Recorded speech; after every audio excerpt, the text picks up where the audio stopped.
File item number 1, AB 47. Mr. McCarty, you may begin. Thank you, Mr. Chair and members. First, I would like to accept the amendments reflected in the committee's analysis and its office amendments. Secondly, I'd like to begin by presenting the Preschool for All Act of 2015, AB 47. As we know, a powerful body of research shows that investing in quality early education is highly effective in promoting student academic success, essentially fighting poverty and helping close our achievement gap in California. Preschool helps prepare children for the next steps, ensuring children are ready to start school and be successful. We've seen the research showing that at-risk kids who attend preschool are 29% more likely to have been a graduate of high school and 46% less likely to have been involved in the criminal justice system. Recognizing the importance of early education, last year's budget included nearly $300 million to expand early education in California. This commitment provided 11,000 new low-income children with funding for the state part-day preschool program with the intent to expand preschool for all low-income families in California. However, even with this great action last year, it's estimated over 30,000 low-income families in California are without access to either state preschool, Head Start, or the transitional kindergarten program in the K-12 school system. AB 47 fulfills last year's commitment from the governor and works to expand state preschool to make sure all low-income families in California have access in the near future. Now it's time to make wise investments to expand preschool education to all eligible low-income students. I ask for your support today. With me today are Deb Kong from Early Edge California and Paul Miller, Executive Director of Cadango, a Bay Area preschool provider.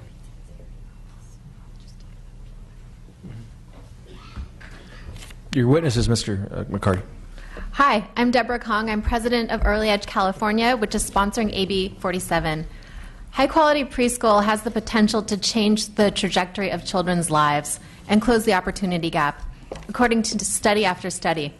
More recently, researchers from UC Santa Barbara found that for children of immigrant families, it improved outcomes significantly in English proficiency, reading and math, and social skills.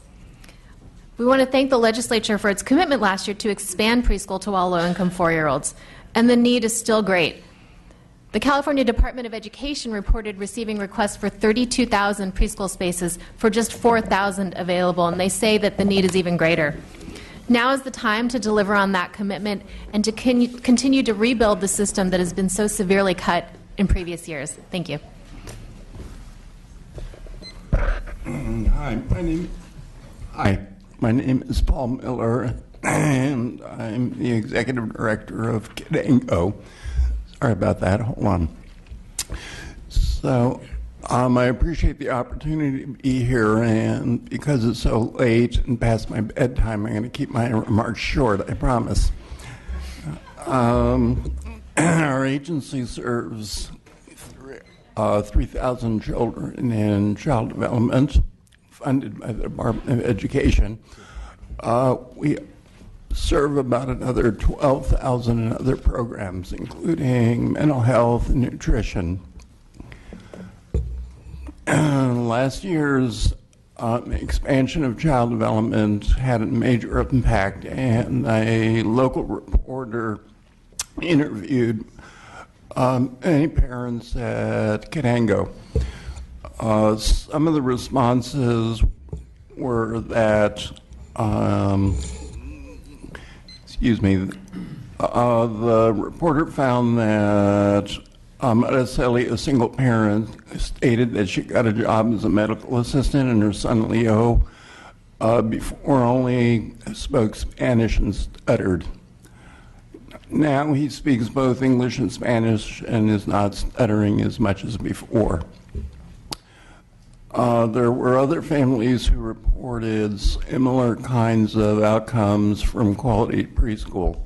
So I urge you to consider the bill. It's very important for children to have an opportunity to do well in K-12 in whatever setting, and that only comes with a strong preschool education. I'd like to conclude that the issue of poverty that you've been talking about for quite a while here is a significant one, and preschool is not a magic bullet, but it's a potential for having the ability for children to enter public education and other forms of education with a better start.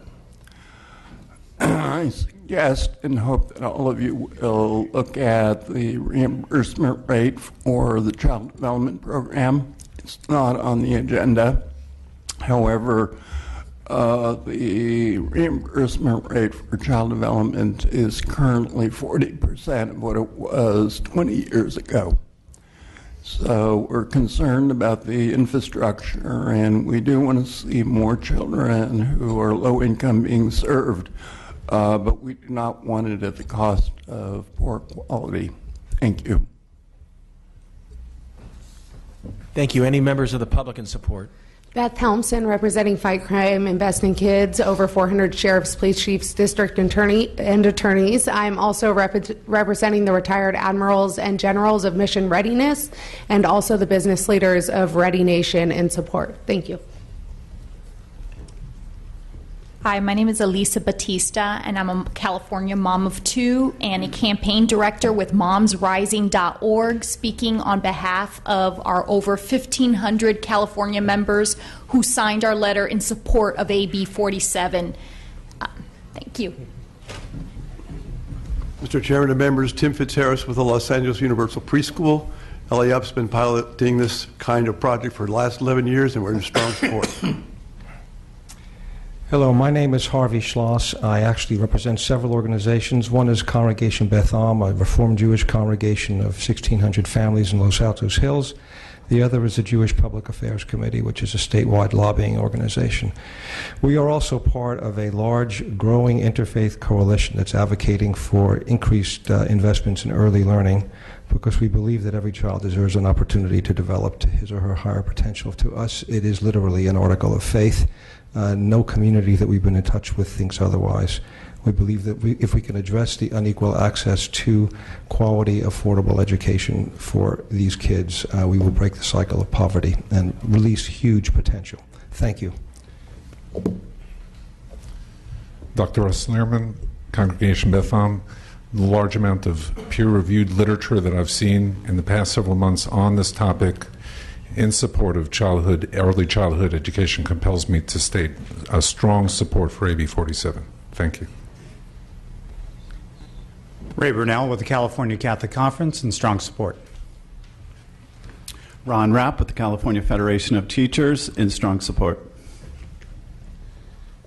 Susan Rothschild, also of Congregation Beth Am in Los Altos Hills. I'm a mother and a grandmother and also an attorney in juvenile court in San Mateo County representing children in abuse and neglect cases. And I see firsthand every day the results of children not having access to high-quality child care and preschool education. I'm very strongly in support of this bill. Thank you.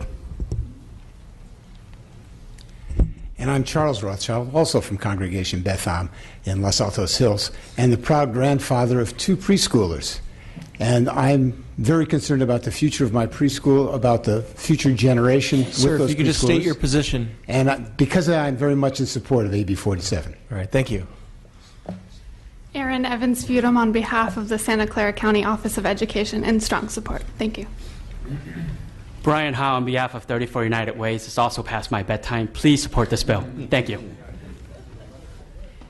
Bless Shepard, representing the Silicon Valley Community Foundation. We're pleased to support your bill. Susie Costa with the Advancement Project, in strong support. Brad Strong, Children Now, in support. And I'm Dave Gordon, the Sacramento County Superintendent of Schools, in support. Move the bill. Any opposition? Seeing no opposition, the bill has been moved. Do we have a second? I have a question in the second. I'll second. Did you second it, Mr. Chavez? I'll second it. He'll second it. Go ahead, Mr. Chavez.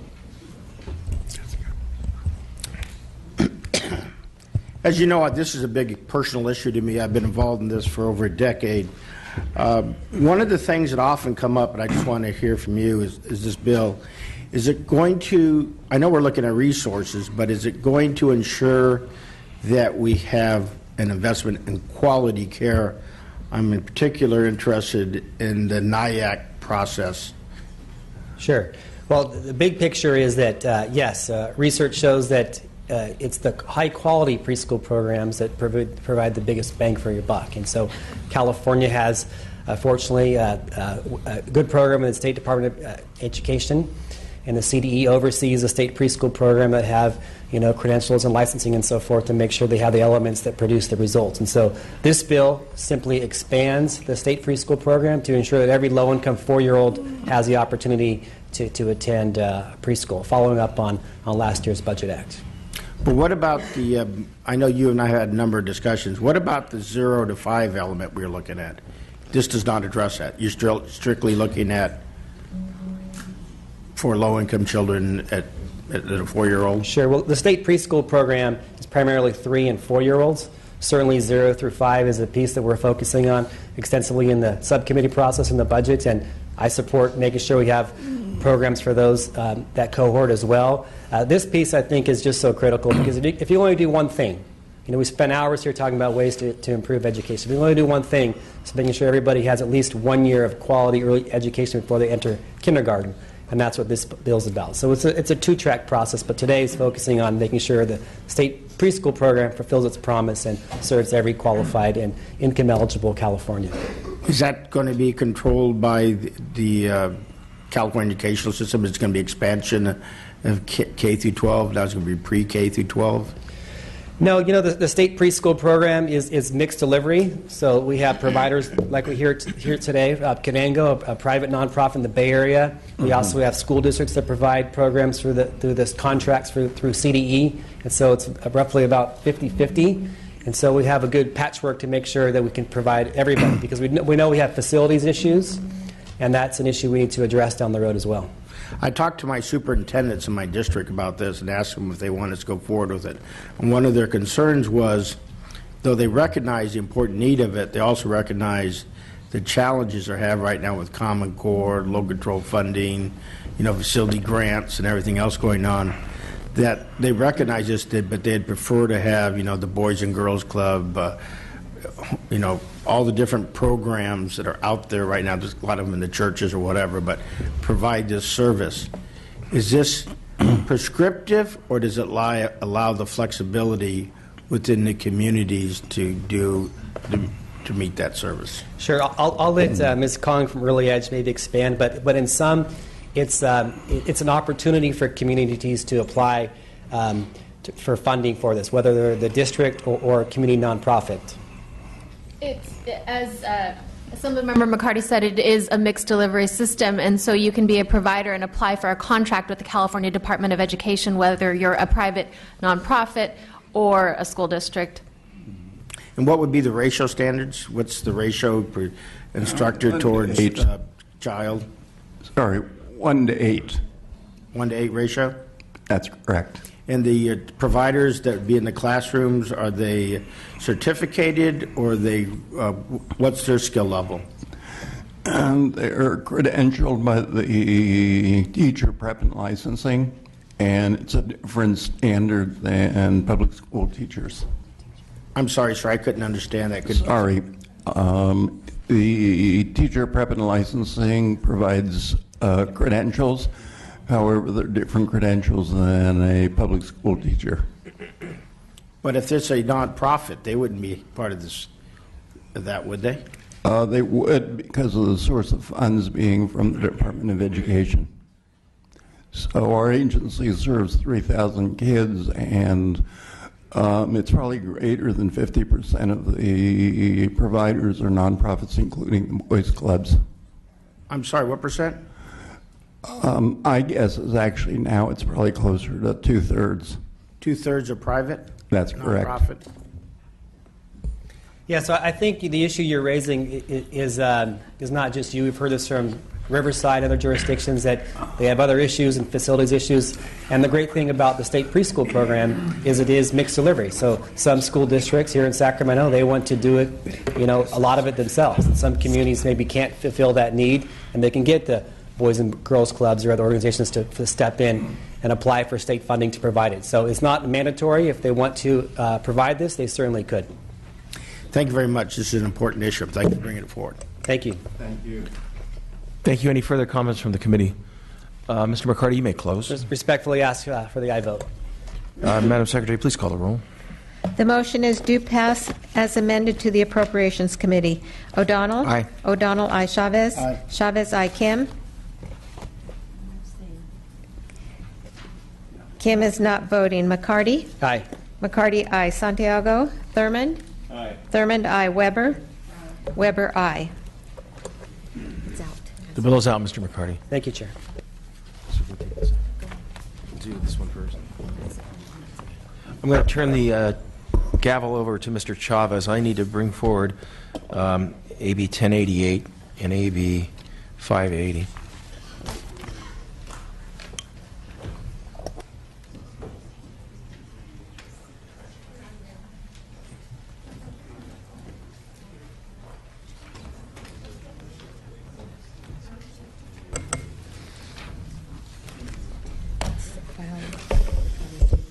Please present 1088. I'm sorry? Would you like to do 1088 first? Yes, please. Please present when you're ready. Okay, thank you. Mr. Chair and members, AB 1088 is a school facilities bond. This bill covers K-12 and higher education facilities. The year of the bond and the dollar amounts are left blank for now because there are a variety of conversations taking place on that topic. The bill also makes a number of proposed changes to the school facility program in an attempt to address the governor's concerns, some of which were in the former chair's bill, AB 2235, which passed last year with no votes. The informational hearing the committee held in February sent a strong message that while we appreciate the governor's concerns, we believe a bond is an appropriate way to fund our school infrastructure needs. I should also add that I accept the committee amendment. Thank you very much. Do you have any support? Mr. Chairman, members, Jeff Frost, representing the California School Boards Association and the California Association of Suburban School Districts. The need for a school bond is well documented. Debt financing done properly is a very legitimate approach. School facility needs have almost never been greater, and we strongly support the bill. Thank you very much, sir. Mr. Chair, members, Cesar Diaz on behalf of the State Building and Construction Trades Council. Our population continues to grow. There's new developments. The policies that this legislature passes address many issues. However, in terms of funding for facilities, we don't have adequate funding now. School districts have done their part, but the state has been a great partner with local school districts through the matching programs that they offer in terms of bonds, and also creates a lot of great paying quality jobs for the construction industry. Some of those jobs were the only ones that were available during the deep recession that our country just went through. So I strongly emphasize that this is also an economic development program for countless communities across the state and urge your aye vote. Thank you very much, sir. Could we please have people who support this motion come to the mic, state your organization, your name, your organization, and your position, please. Laura Preston, Association of California School Administrators. We are in support. Thank you. Erin Evans, on behalf of the School Employers Association, we support the concept of a bill and look forward to working towards a solution in 2016. Thank you. Hi, Molly Tafoya, Early Edge, California, in support of Assembly Bill 1088. Thank you. Rebecca Curley on behalf of the Community College Facility Coalition and the County School Facilities Consortium in support. Thank you. Good afternoon, Lizette Everett from the Community College League of California here in support. Thank you. Jeff Alka representing the California Association of School Business Officials in support. Thank you. Thank you, Mark McDonald, McCallum Group, on behalf of a number of local community college districts, including Kern, Los Angeles, Los Rios, Pasadena, Peralta, San Bernardino, San Diego, and South Orange County in support. Thanks. Thank you, sir. Good afternoon, Vince Stewart with the Community College Chancellor's Office in support. Thank you, sir. Mr. Chair and members, Erin Niemela representing the Infill Builder Federation. We don't have a position on the policy provisions of the bill, but we do support putting a bond on the ballot. Thank you. Thank you. Are there any others in support? Is there anyone in opposition? Seeing none in opposition, I'll go to the table. Would somebody like to speak? Sure. Mr. McCarty? Thank you, Vice Chair. I'm in support of this. One thing I was going to note on the hold-in bond measure that I didn't get back to is I appreciate that there's higher education funding in here, and I know his dollar amount is smaller. I know not that he's not for higher ed, but Right. I wish we could have the bond from P through 16. And so the prior bond measures, we had money for UC and CSU, and we have a facilities issue there as we look to expand enrollment and replace older buildings. I think that's important. And the last piece as well is the P. I know we heard earlier from Early Edge California testifying, and in the preschool bill just before this, one of the issues that came up are facilities, especially school districts that want to provide more early education. Some of the districts that don't have or that don't have declining enrollment are facing the facilities crunch. And so if you could consider down the road to add a P element to the bond would be great. Thank you. That is in the bill. And just a couple comments. Yeah, Mr. Holden's approach is to go mini, I'm to go big. Yeah. We just have a difference of opinion on that, but we may even work that out. I do include universities, and I do, support the concept of bond financing for school facilities. I think it's worked in the past. It'll work for the future. Move the bill. Anyone else would like to speak to the issues of the bill? Ms. Assemblymember Weber. Other than one being small, one being large, what's the difference? I mean, these are two bond measures that are going out, so I'm trying to figure out what the point of two bond measures are. They're different. The amounts. Just the amounts? Mr. Holden, if you heard him talk, he prefers a mini bond. Right. Where I'd prefer a much larger bond. That's one basic. I also include the universities. His does not. His includes community colleges? I think his does include community colleges, if I'm correct. It does, yeah. And I think he also spoke to identifying some long-term, potentially in his bill, the way I understood it, was some long-term financing for school facilities, which I could support. I don't know that we have one out there right now other than the bond financing route, if you will. I was just wondering what the logic or the rationale for having two bond measures from this committee. Because they're different. They take a different approach, different thresholds. Any other comments from the members? Just Ms. Kim? a quick comment. Ms. Kim? You just mentioned the difference between the previous bond bill that we just voted on, Mr. Holden's bill and yours, and you mentioned the differences. His is smaller and yours is bigger. But the way I read the bill, there is no dollar amount specified. In mine, right? yeah, at this time. Right, but I can tell you conceptually, I'm looking, I don't know the exact number, but it's going to be probably in the area of around $9-10 billion, I imagine. If we look at the school facility needs over the next 20 years, they're more than that. In fact, they're double than that. But this would meet half that need. All right. I just didn't see that, so thank you. Thank you. Okay, any other statements? My only question, sir, is I'm sure you're working with the governor's office. He's not been very supportive of incurring more debt. Can you share with us the discussions you've had on this issue? Yeah. Well, I'm always willing to discuss this issue with anybody. We have a variety of stakeholders we've discussed it with. The governor, you've seen his proposed budget, which kind of heads us away from bond financing. I'm not supportive of that, taking that avenue. So, I mean, I imagine through the budget process we may have more conversations with the governor. Looks like it's almost a candidate for interim study. Do I have a motion for that? No. I got to have. You got me, Mr. Chavez. I got to have a little fun up here.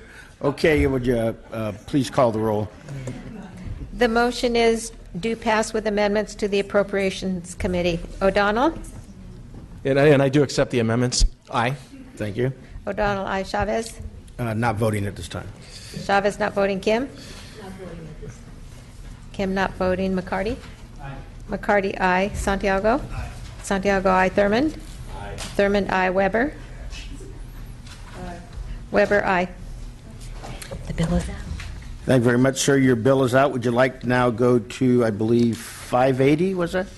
AB 580, if I may, Mr. Chair. Yes, please. Thank you. Let me start by saying I do accept the amendments recommended in the committee analysis.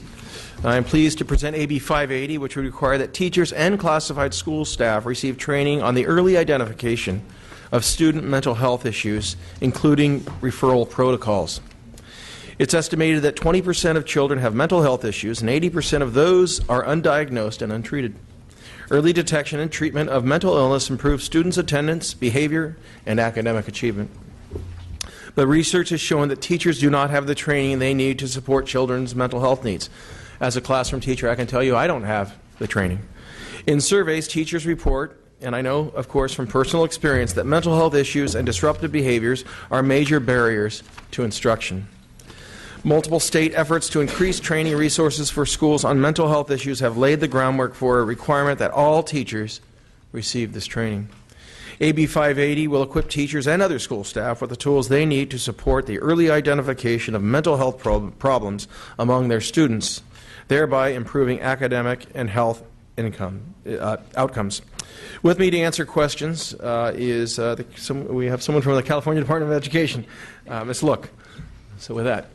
Thank you. Could you please present in support?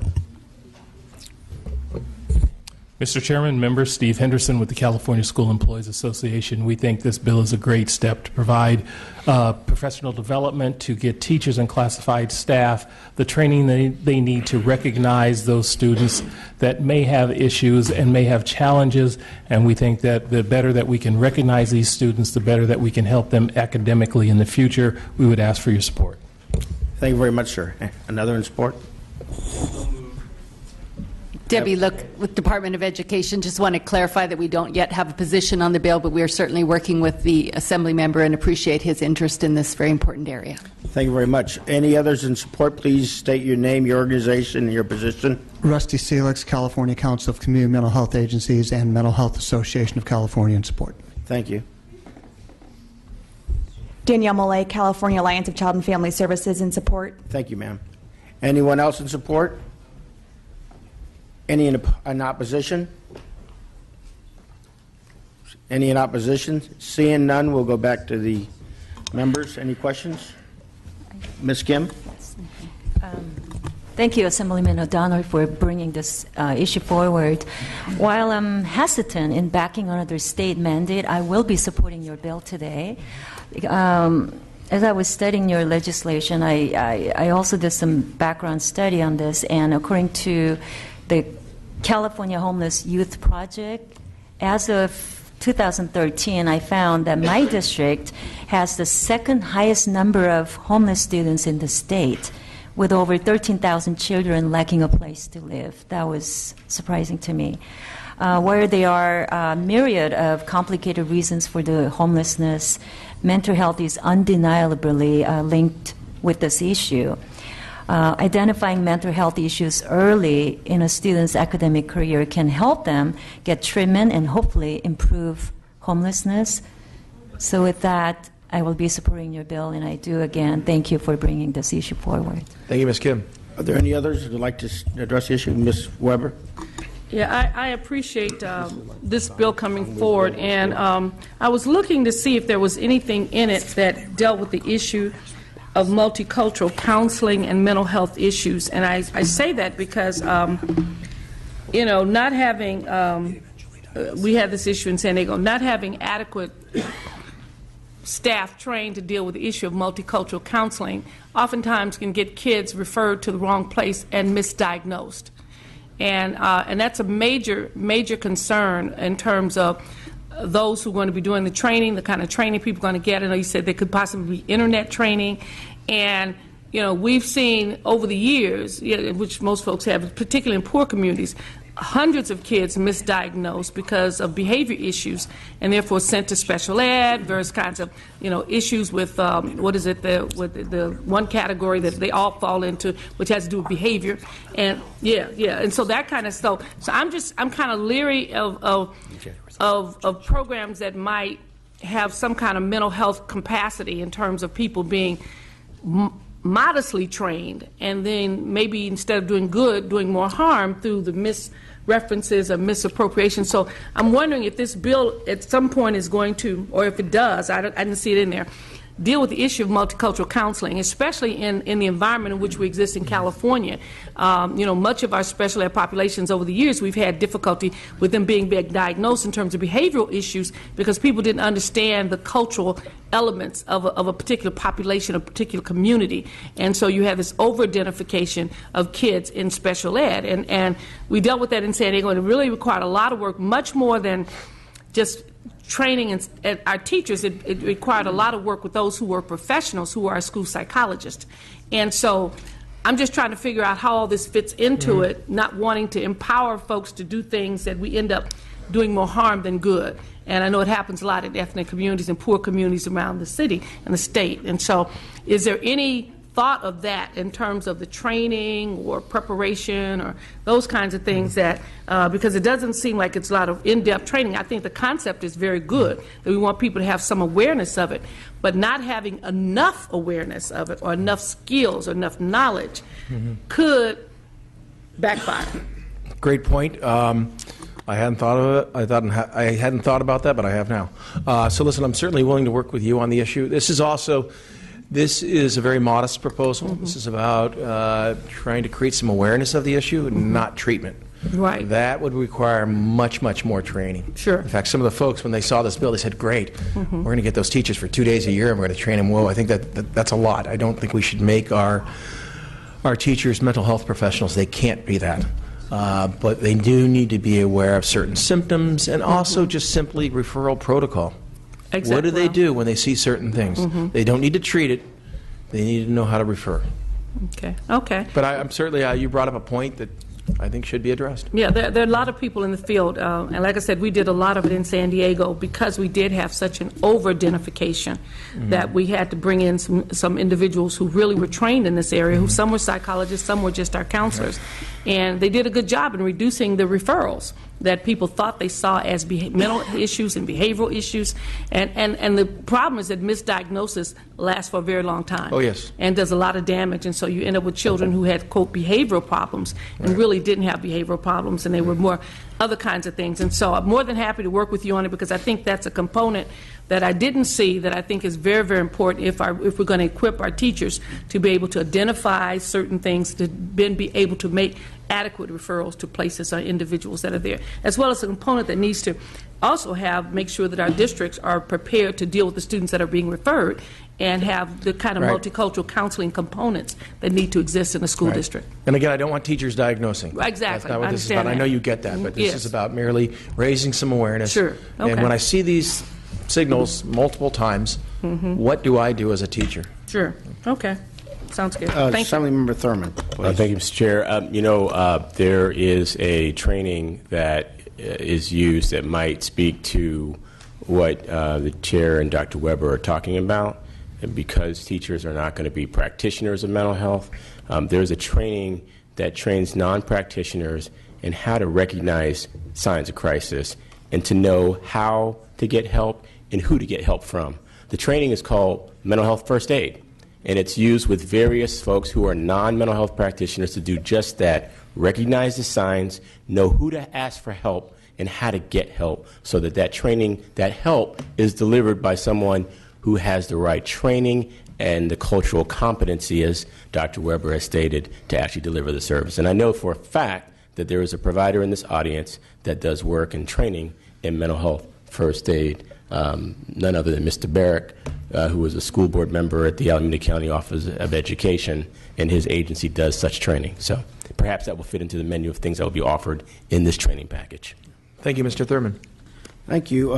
My only questions are, is this working in conjunction? Before we had a bill like this, I think Assemblymember Conway brought it up last year, and it dealt with student study teams and school threat assessment response teams in L.A.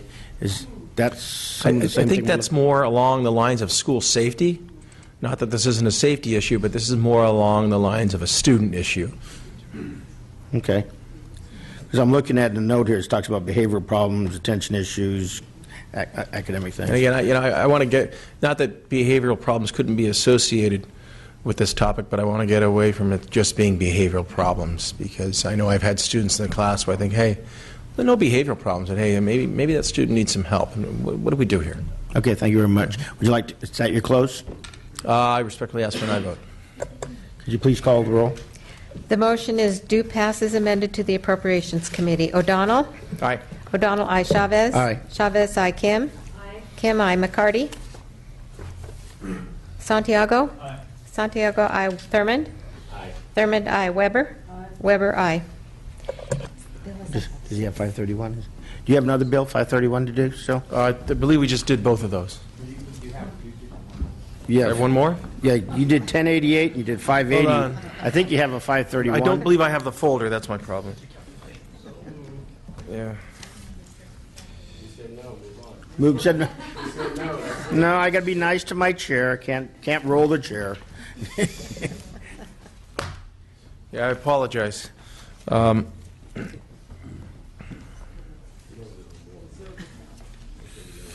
okay, here we go. Yes, AB 531 if you're ready, Mr. Chair. I am ready, please. Okay, thank you. Good afternoon, committee members. Today I'm presenting AB 531, which addresses a concern that some in the education community have expressed regarding the school district budget reserve cap. Last year's budget trailer bill included a provision that limits the amount of monies that districts can set aside in assigned and unassigned reserves in the year following a transfer of funds into the state Proposition 98 reserve. Let me make two important points about this limitation. First, districts can request and receive a waiver from this cap from the county superintendent of schools if it would cause them fiscal hardship. So it's not really a hard cap. Second, the cap only applies to assigned and unassigned reserves, not committed reserves by the school board. The unassigned reserve is what we think of as the reserve for economic uncertainties, and it provides a buffer against an unforeseen increase in the expenditures or reduction in revenue. Remember that the state Proposition 98 reserve is also designed to protect schools against a decline in revenue in bad years. So when money goes into the state Proposition 98 reserve, it reduces the need for a large local reserve for the same purpose. The assigned reserve is for monies that are set aside for a specific future purpose. One of the biggest concerns that some have raised about the cap is that it prevents districts from setting aside monies for a large future expenditure, such as technology or instructional materials. To solve this problem, my bill makes it clear that schools can use a committed reserve for this same purpose, and that money set aside in a committed reserve are not subject to the budget cap. It's a clarification. And a committed reserve, it means the school board has blessed it. It's not just put off by a superintendent. A school board has blessed that reserve. But aside from solving a problem using the committed reserve, has two desirable features. First, unlike an assigned reserve, using the committed reserve requires a vote of the governing board. Since the governing board has the ultimate fiduciary responsibility for the district, it makes sense that the governing board be in control of how much money is being set aside and for what purpose. Again, it empowers the school board. Second, by requiring governing board action, using the committed reserve provides a greater transparency by giving the public the opportunity to clearly see how much money is being set aside and for what purpose. Strengthening the fiduciary role of the governing board and increasing transparency are objectives we all share. And I should note that using a committed reserve does not in any way reduce the governing board's flexibility with respect to these funds. If the need arises, the governing board can vote to redirect monies in a committed reserve to any other purpose. Again, a committed reserve being that reserve which has been blessed by a school board. They can change its use over time. For all the reasons, I believe that AB 531 not only solves the major problem expressed by those who oppose the budget cap, but it does so in a way that promotes sound fiscal management and enhances budget transparency. I respectfully ask for your aye vote. Do you have any statements? We got a movement by Ms. Kim and a second by Santiago. Thank you very much. Any people in support? Any who like to make statements in support? Any in opposition? Seeing none, back to the members. We have move and second. Seeing no discussion, please call the roll. Oh, excuse me. Would you like to close?